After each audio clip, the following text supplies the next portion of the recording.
The next stop on the TEA World Tour today is Gozo Island, Malta, where the Cittadella Visitors Center has been awarded an AOA for Heritage Visitor Center on a limited budget. Cittadella Visitors Center is in the Mediterranean island of Gozo, which is a sister island to Malta. Rich in history, the design brief for the new Visitors Center was to convert the city's disused stone reservoirs into an experience that would reinforce the historical ties of the building and the people and the natural landscape. Gozo Island, which has a population of 37,300 people, unless you've got a couple more since this was written, actually logged 135,000 visitors in the first 6 months of operations, which confirms that this is not a traditional visitor center experience. Please welcome from Sarner International, Project Director Ed Cookson and Creative Director Michael Bennett. Hi.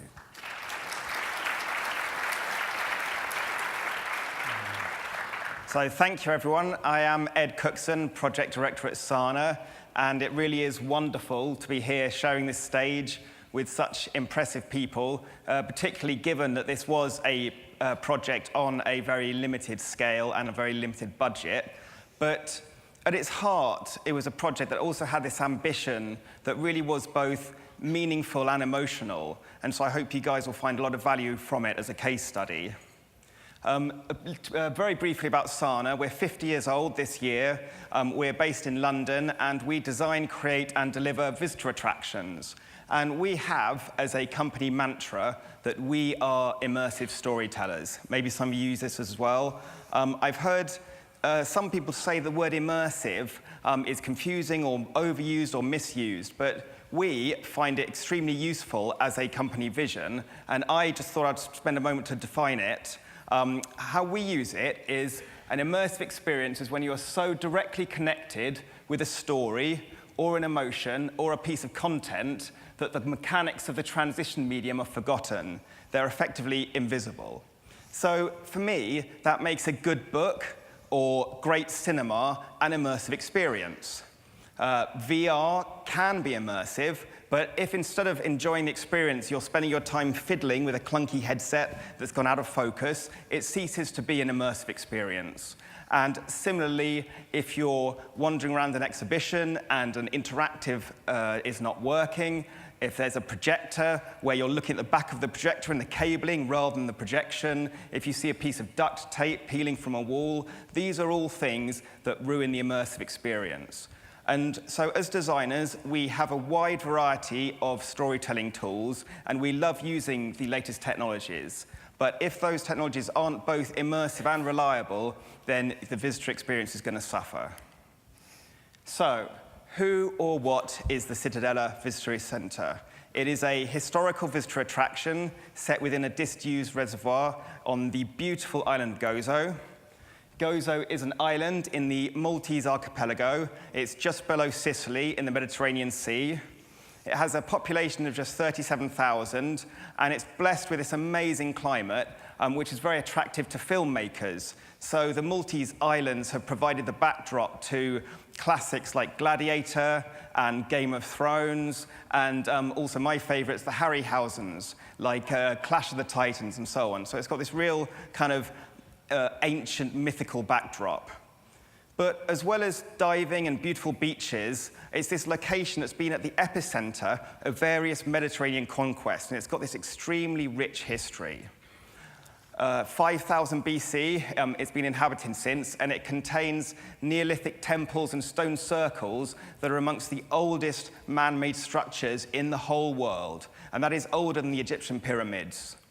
It's also entered our consciousness through ancient myths and legends. And so, although it's debated, some say it's where Odysseus in the Odyssey washes up to find the nymph Calypso. And being at the center, being in its location, it has felt this wave upon wave of Mediterranean conquests, one particular episode in 1551 saw the Ottoman Empire attack the island, ransack it, and carry off pretty much the entire population of the island, except for a few sick and a few elderly. And although it was then repopulated under the watch of the Knights of Malta, it's episodes like this that leave a real scar in the Gozo memory. So, over the centuries on the island, the central city has been more and more fortified so that it could safely house the entire population of the island in case of such a siege. And this walled city, or Cittadella, needed to maintain life of the island, so had to carry on everything as normal. So that would be the religious, the practical, the social, the economic life of the city contained within this walled Cittadella, including some magnificent churches like this, Cathedral of the Assumption. So then, low within this Cittadella, there was this 19th century water reservoir, and it was this that was to be a stunning location for our new visitor centre to tell these amazing stories of the island. I'll just show a quick video which gives you hopefully a sense of the layout of the Cittadella itself and where the water reservoir is.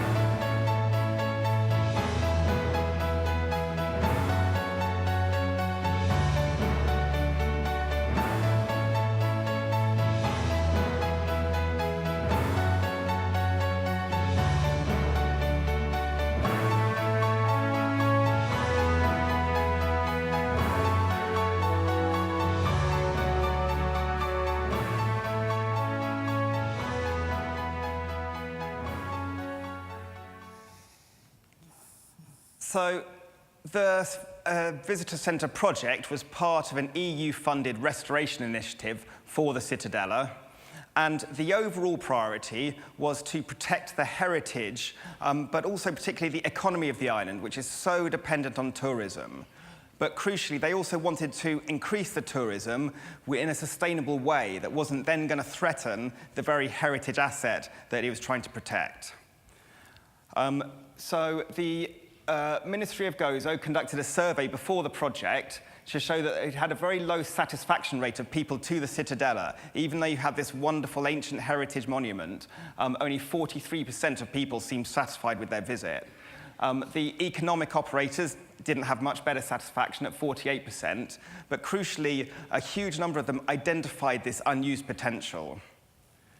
So the wider project objectives from the EU were to maintain and improve a key element of the Maltese Islands tourism product, to better represent the way of life of the ancestors, and to enhance the visitor's experience, increase the visitor value, word of mouth.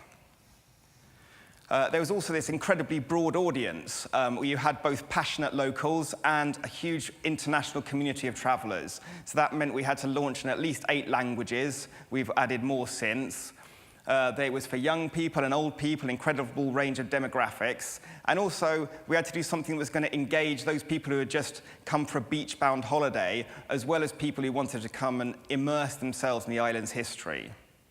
So the EU issued a tender, which was a good start, but very quickly it contained these kind of potential pitfalls, and we felt a little bit boxed in right from the beginning.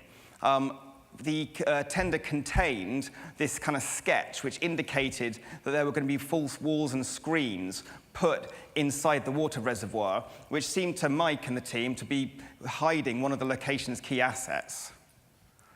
Secondly, there was kind of like this little bit of a weird narrative, but it didn't really serve the story that we thought we should be telling to engage a proper visitor journey. And finally, and probably most seriously, it was a very technology-heavy tender. They listed all the projectors and screens and things, but they just didn't feel like there was this right balance with the story we're trying to tell and with the architecture. So our approach on receiving all of this and thinking how we're going to work our way out of this, and particularly on the limited budget, was to coordinate ourselves around these 3 aspects. First was to re-examine the constraints and work out what flexibility was there, what could be changed in the tender, and what was an absolute must. The second was then to focus ourselves around quite a simple vision led by Mike and the team, and he'll be sharing that in a moment. And then third was to make sure we were living up to our own standard, that at every point on the visitor journey, we were engaging through immersive storytelling. So with that, I'd like to hand over to Mike, our creative director, who will share how his experience and insight led our response. Hi. What I'm going to go through is really the spatial design side of the project, which is a key part of my overall thinking. As we've mentioned, my design style tends to be narrative-led show design, which also reflects in the spatial design of the project. When you walk into any building location, it has a spatial identity. And as designers, we need to really tap into that identity to create whatever is required. And this is always a key part of where we begin, whether it's exhibition, show, or event. And I think the guys from Notre Dame earlier really showed how that takes place within a structure, really understanding the spatial design and what you can actually create with it. When we first saw the space, the water was still there, and I think my first thought was a water ride through an exhibition. It was quite an eye-opening moment when we saw through the roof this wonderful space, still with the water there. What I tend to do on site is very quickly do very simple sketches. This gives us a really quick idea of the proportions and what we're going to do, and soon followed by physical scale models.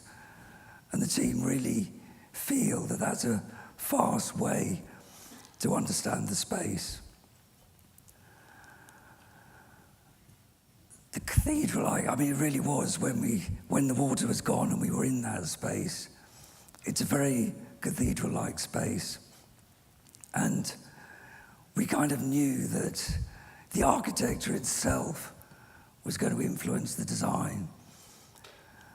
And all the early concepts for the spatial design was using the architecture as a driver for the overall exhibition and show design. We, very early on, do visual plans, and these start to really create the concept of the whole spatial area. And these 3 slides, the first one is the exhibition, the second one is show area 1, which is the start of an immersive show, and then area 3 is the main show, where we created a 360 immersive attraction. So once our team was within that space, it's very early on that we could see, as I said, the architecture was a driver, and we were looking at the lighting, the exhibition, the show design, and what was a key part of it was the lighting itself. And I think the next slide starts to show how we were doing water projections on the ceiling, water projections on the floor, and this all encompassed that original moment when we saw this space and really started to work the actual architecture into the design of the whole attraction. A really key part of the story or the narrative is the cathedral itself in the center of the Cittadella. And a really amazing part of that is the fake dome. It's a tromloid dome. And we wanted to use that as a centerpiece of the exhibition area. And that became quite a key attraction within the space.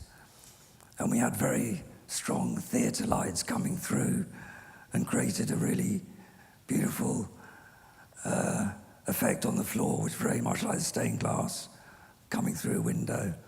And this then became a central part of the exhibition.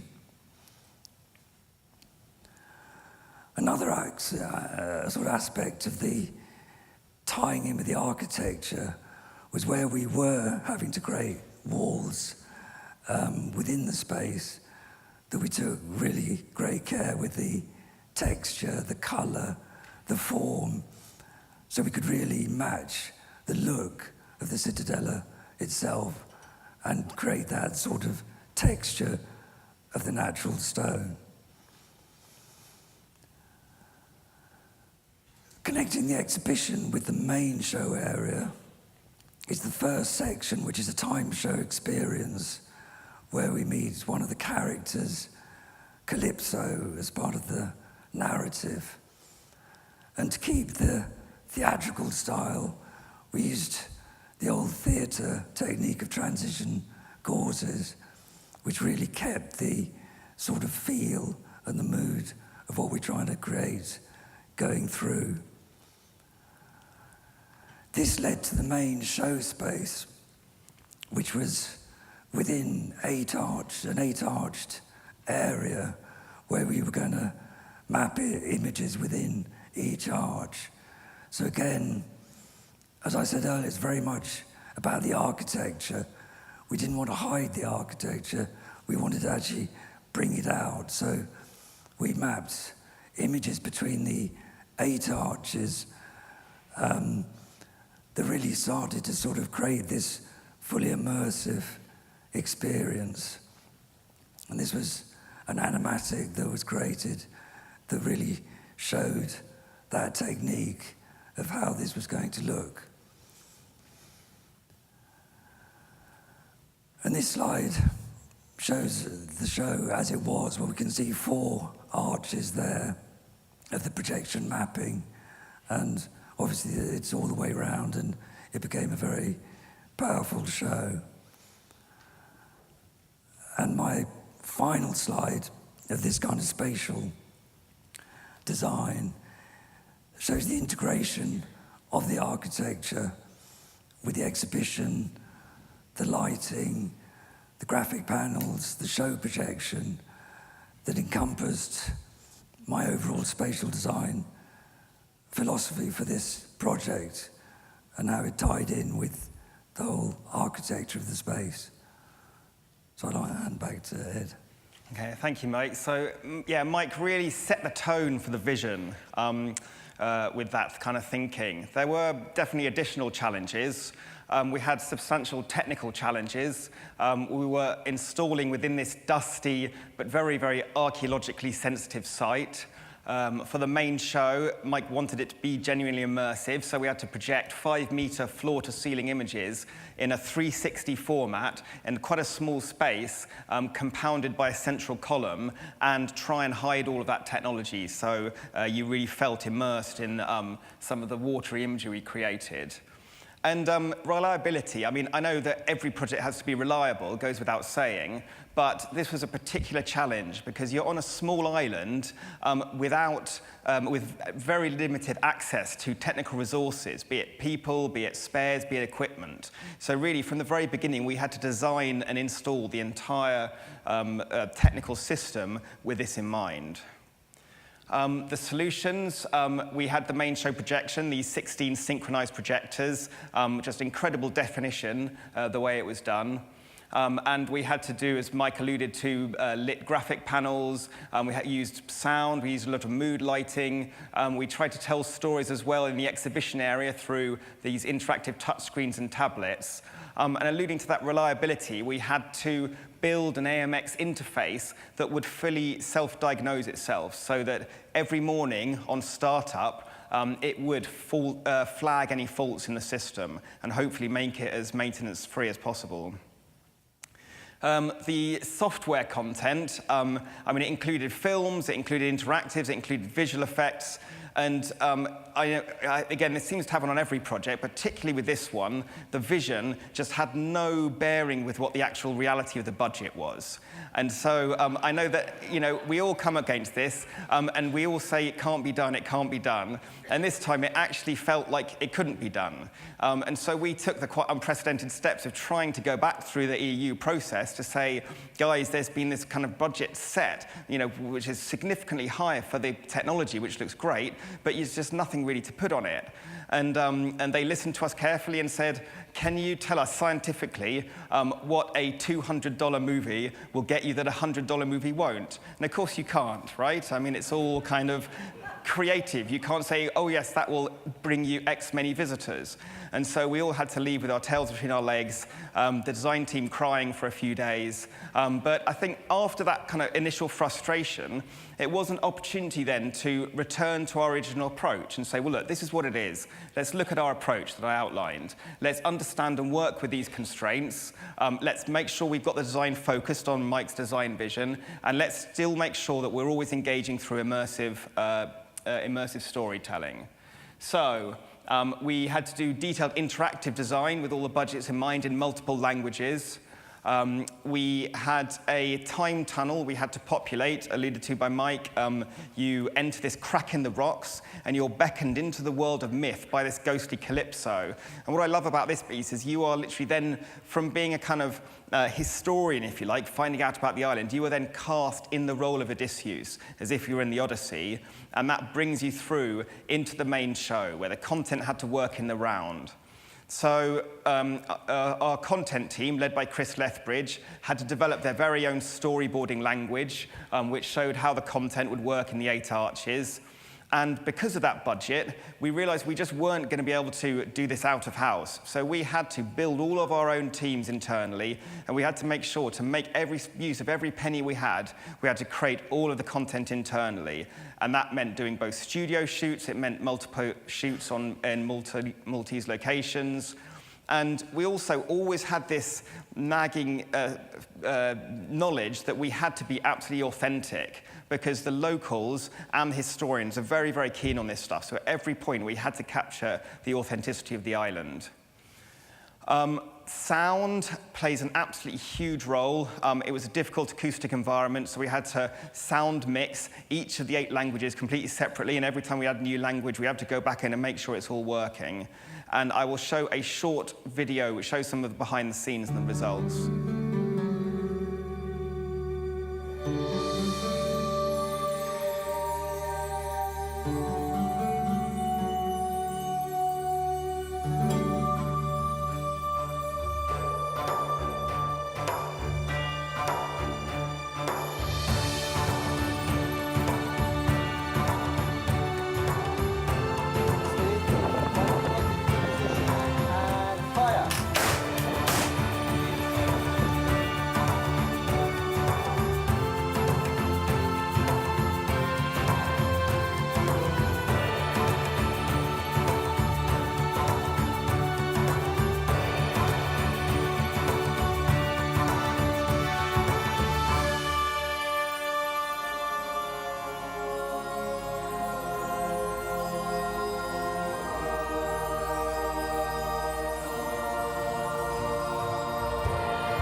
So, thank you very much.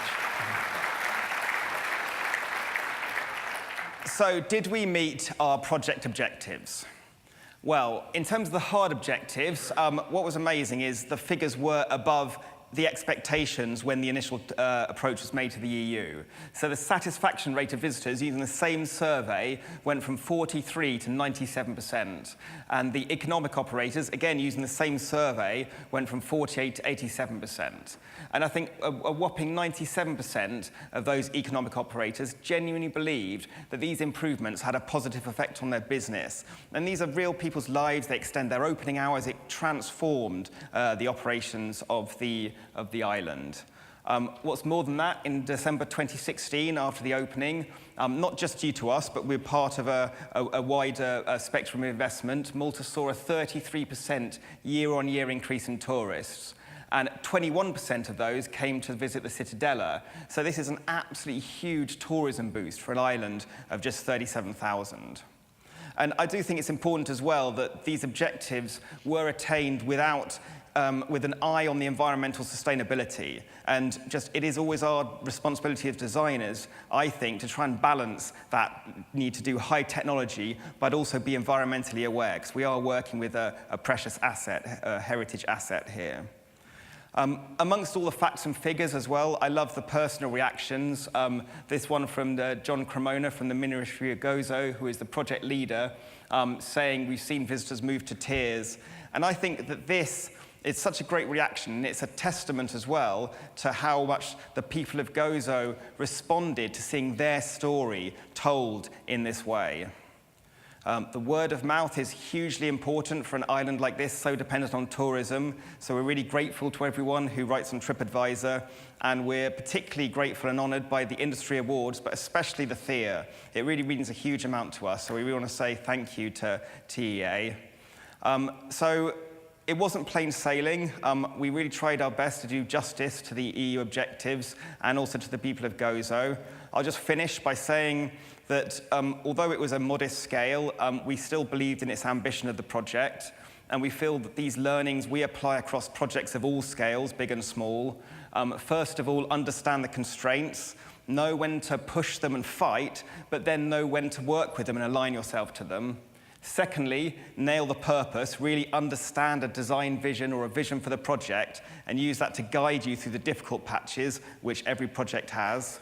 And thirdly, I love the TEA acronym for their conferences, SATE, Storytelling plus Architecture plus Technology equals Experience. It's something that I genuinely believe is a balance that helps us all deliver our audiences a better experience. Thank you. Thank you.